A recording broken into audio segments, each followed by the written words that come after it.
घूंघट तेरा गला घोटता मर्यादा अभिशाप रही। घूंघट तेरा गला घोटता मर्यादा अभिशाप रही। आइए इस कविता के माध्यम से भारतीय समाज में महिलाओं की जो स्थिति है उसे प्रस्तुत किया जाता है, क्योंकि आज़ादी के 70 साल बाद भी महिलाओं की स्थिति में काफ़ी सुधार देखने को नहीं मिलता है। और महिलाओं के साथ जो है अन्याय शोषण आज भी चल रहा है। और जबकि डॉक्टर भीमराव अंबेडकर जी ने कहा था कि किसी भी राष्ट्र के निर्माण में जितनी भूमिका पुरुष की है उतनी भूमिका महिलाओं की भी है। तो फिर महिलाओं के लिए या महिलाओं के साथ ऐसा क्यों हो रहा है? जैसा कि अभी वर्तमान की घटना जो है वह उस घटने को मैं बहुत बड़ी घटना नहीं मानती, क्योंकि वह उसको इतना अधिक करके सोशल मीडिया के थ्रू उछाला गया है कि एक व्यक्ति विशेष स्त्री को लेकर समाज की सारी महिलाओं के चरित्र का हनन किया जा रहा है। और जैसा कि एक गाना भी है कि बबनी के लागल बा शहर की हवा औरी पढ़ावा खूब चल रहा है। इस घटना को के साथ इस गाने को सेट कर दिया गया है और है भी ऐसा। लेकिन मुझे बहुत अजीब लगता है कि इस गाने को लिखने वाला और गाने वाले का क्या उद्देश्य है? क्या महिलाओं को पढ़ाना अपराध है या गुनाह है? जो शहर में नहीं पढ़ सकती, हॉस्टल में रहकर नहीं पढ़ सकती। तो इस तरह की बहुत सारी विडंबनाएँ हैं।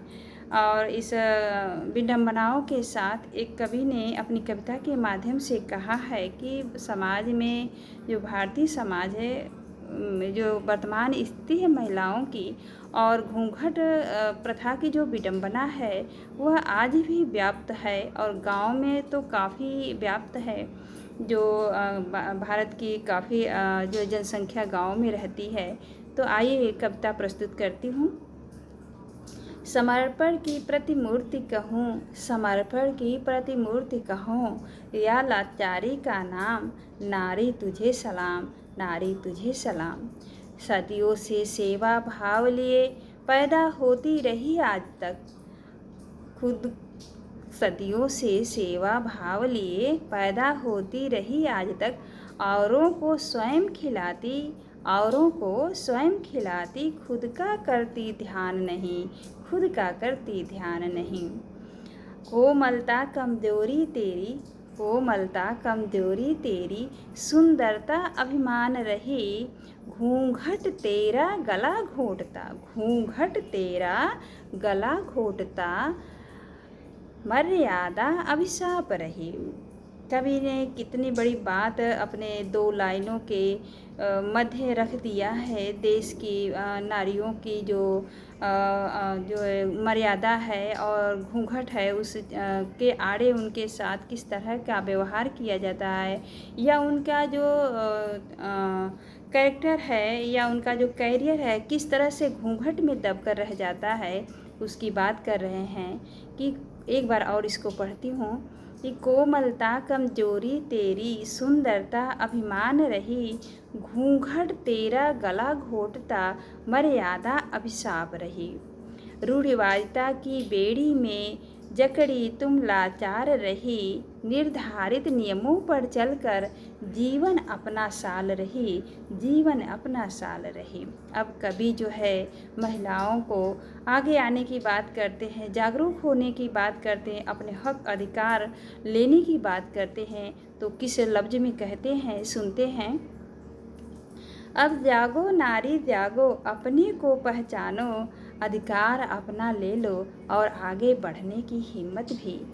वस्त्र आभूषण का मोह छोड़, सहनशीलता लज्जा तोड़। जिस तरह से वस्त्र आभूषण के घेरे में महिलाओं को बांध दिया गया और महिला उसे अपना सह श्रृंगार समझकर उसे बहुत खुशी खुशी उसका निर्वहन करती हैं। तो मैं एक प्रश्न पूछना चाहूँगी कि वस्त्र आभूषण और श्रृंगार से सजने के कारण अगर औरत सुंदर लगती है तो पुरुष तो कुछ नहीं करता है, वह क्यों सुंदर लगता है, उसे क्यों लोग पसंद करते हैं।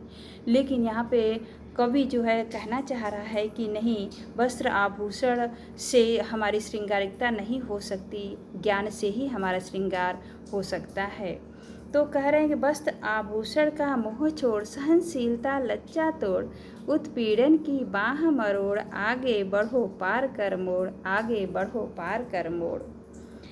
बिकने को विज्ञापन क्यों बन, बिकने को विज्ञापन क्यों बन, श्रृंगार के लिए साधन क्यों बन, भावों को मुखरित भी कर, भावों को मुखरित भी कर, मुहर नहीं फैसला भी कर, मुहर नहीं फैसला भी कर, एकला नहीं काफिला ले चल, दुबक नहीं दौड़ कर चल, पोषित नहीं पोषक कहलाओ, अपनी मंजिल खुद ही पाओ, अपनी मंजिल खुद ही पाओ। इस बात से मुझे एक बात याद है कि तथागत बुद्ध का एक दर्शन है कि अत दीपो भव, अर्थात अपना प्रकाश स्वयं बनो। कोई तुम्हारी सहायता, कोई तुम्हारा मार्ग आगे बढ़ाने के लिए नहीं आएगा, कोई तुम्हारा हक अधिकार स्वयं नहीं देगा। अपनी मंजिल खुद ही पाओ, अर्थात अपना प्रकाश स्वयं बनो। धन्यवाद।